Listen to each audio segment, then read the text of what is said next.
Top 10 two-stroke motorcycles ever built. Now sadly consigned to history, at least for road bikes, the two-stroke has a distinguished history. When the Japanese introduced two-stroke technology to motorcycle Grand Prix racing in the early 1960s, few had an idea how dominant the tech would become in the following 40 years. In road bikes, as well, two-strokes appeared to be the perfect engine, light, simple, cheap to manufacture, and much more powerful than four-stroke counterparts. But there was one problem for a world increasingly worried about pollution. Two-strokes are very dirty engines, burning their lubricating oil along with the petrol, leading to extremely poor emissions. 10. Kawasaki H2 Mach LV, year launched, 1971. As if the 1969 Kawasaki H1 Mach 500 cubic centimeters model wasn't mad enough, one road test claimed it was only safe when parked with the engine off. Kawasaki then turned up the insanity dial with the 1971 H2 Mach LV. The bike carried a 3-cylinder, 750 cubic centimeters two-stroke engine, developing 74 horsepower while weighing 452 pounds. If the handling was better than the Widowmaker Mach LLL, it was still a handful and anything but a straight line. And even doing that, it was hard to keep the front wheel on the ground. Arriving before the seminal Z1900, it was yet another nail in the coffin for the British motorcycle industry, which was still building parallel twin-engine roadsters, as it had been doing for the past 20 years. The writing was on the wall, and it was bikes such as the H2 Mach LV that were doing the writing. 9. Yamaha YZ250, year launched, 1974. The Yamaha YZ250 is one of those rare bikes on this list that continues to be in production nearly 50 years after it was originally released. The 249 cubic centimeters engine of the newest YZ250 is lightweight and small, producing a broad power band. This engine is now more efficient than ever thanks to cutting-edge technologies like the digital CDI and the power valve system, YPVS. But there is more to it than just its motor. The YZ250 has exceptional handling due to its lightweight aluminum frame and swing arm, and its front and rear hydraulic disc brakes offer outstanding control and stopping power.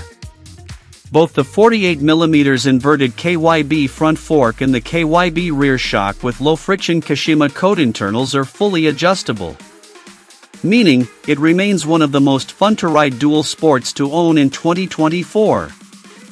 8. Honda CR500R, year launched, 1984. Off-road motorcycling has always been where you'll find the most two-stroke engines. Even today. It's not hard to see why. Light heft and huge power are the perfect ingredients for success. When manufacturers started bolting 500 cubic centimeters two-stroke singles into their MX and Enduro bikes, fireworks were guaranteed, and Honda's 1985 CR500 was one of the most incendiary. Almost 65 horsepower on a bike weighing 238 pounds took some taming, but it also took some beating, winning the 500 cubic centimeters MX Class 8 years in a row.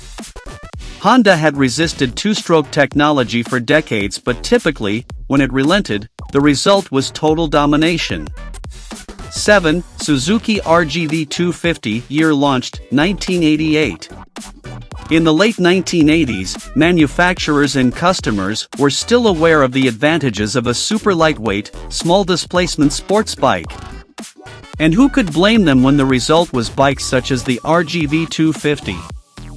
The 249 cubic centimeters, two-stroke V-twin pushed out 60 horsepower, which was plenty on a package weighing 282 pounds dry. The power band was narrow, between 8,000 and 11,000 RPM, which made it tricky, but the chassis more than made up for it, and a well-ridden RGV250 could run rings around 750 cubic centimeters and 1,000 cubic centimeters sports bikes on track. Sadly, however, the age of the two-stroke road bike was coming to an end, and a new breed of 400 cubic centimeters four-strokes were more reliable and, crucially, were easier to ride. 6. Yamaha RD500 LC, year launched, 1984. You might think that, given the name, this was merely a 500 cubic centimeters version of the successful RD350 LC. Think again. In the 1980s, manufacturers were keen to capitalize on race success by offering road-legal versions of their Grand Prix bikes to the public. Following Suzuki's RG500 and Honda's NSR 400, the Yamaha RD500 LC had a 500 cubic centimeters two-stroke V4 engine bolted into a lightweight frame and bodywork. The engine was seriously detuned from the full racing bikes, but still, 88 peaky two-stroke horsepower was more than enough to turn the hair gray, even if the Japanese had, by this time, got a handle on building frames out of more than drinking straw thickness steel tubes. 5. Suzuki RG500, year launched, 1985. There was a time when anyone could buy a 500 cubic centimeters Grand Prix bike from the factory and go racing with the stars of the day. Can you imagine doing that today? The Suzuki RG500 was also available as a road-legal bike, complete with a 95 horsepower, 4-cylinder, twin-crank square-4 two-stroke engine. The bike was light and fast, as long as you kept the engine on the boil above 5000 RPM, below which there was little power. Above it, however, and you needed to hang on, not many bikes of the time, irrespective of engine size, could match the RG500 for acceleration. At a time of stodgy and heavy sports bikes, this really was a Grand Prix bike for the road. 4. Honda NSR 250, year launched, 1985. The 1980s were a great time for race replicas, with models from Suzuki, Yamaha, Kawasaki, and this one from Honda.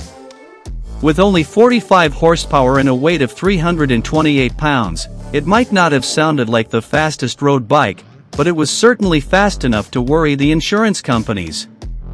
The thing that really set the pulses racing of every red-blooded boy who dreamed of being a Grand Prix rider was the fact that the NSR 250 looked exactly like the bikes that were winning in the 250 cubic centimeters Grand Prix World Championship, complete with Rothman sponsorship paint job and a single-sided swing arm.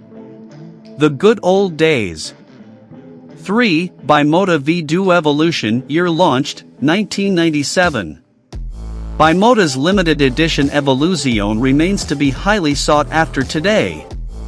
But sadly, it did more harm than good to Bimota's reputation in the late 1990s, forcing them to briefly shut down as a result of the losses accrued. It had the first, and only, 500 cubic centimeters, 90-degree V-twin two-stroke engine ever made by Bimota. The truth is that it had a lot of problems, including oil leaks, irregular transmission of power, and engine seizures. Bimota followed it up with 26 limited racers which were not permitted for use on public roads until the Evolution Corsa and the renowned Evolution was introduced in 2001. Even though it enjoys a collectible status today, the VDo Evolution will always be remembered as a terrible conclusion to a true two-stroke legend. 2. Suter MMX 500, year launched, 2017. How many enthusiasts fervently wish that Grand Prix racing hadn't abandoned two-strokes in favor of four-strokes in 2001? Even if the 125 cubic centimeters and 250 cubic centimeters classes continued with two-stroke tech for a number of years, the days of the blindingly fast two-stroke 500 cubic centimeters bikes were gone. But what if the two-stroke had remained the power unit of choice? That's what Suter asked themselves before creating the MMX 500.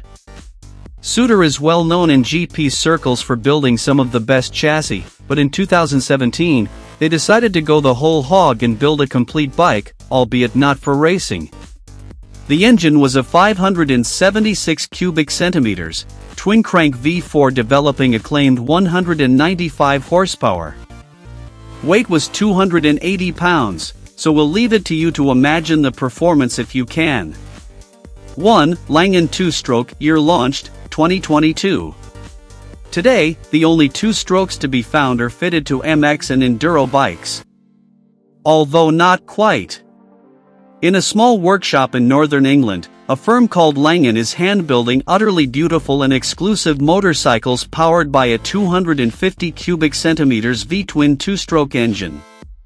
Pushing out 75 horsepower while weighing 251 pounds gives a power-to-weight ratio of 660 horsepower per ton. It's bristling with top-end suspension and braking components and lightweight carbon fiber, aluminum, and titanium construction. While we doubt this is the beginning of a resurgence of two-stroke motorcycles from the major manufacturers, it does rather set the heart racing. I hope to inspire you and help you learn more about your favorite theme. Subscribe to my channel and let me know what you think.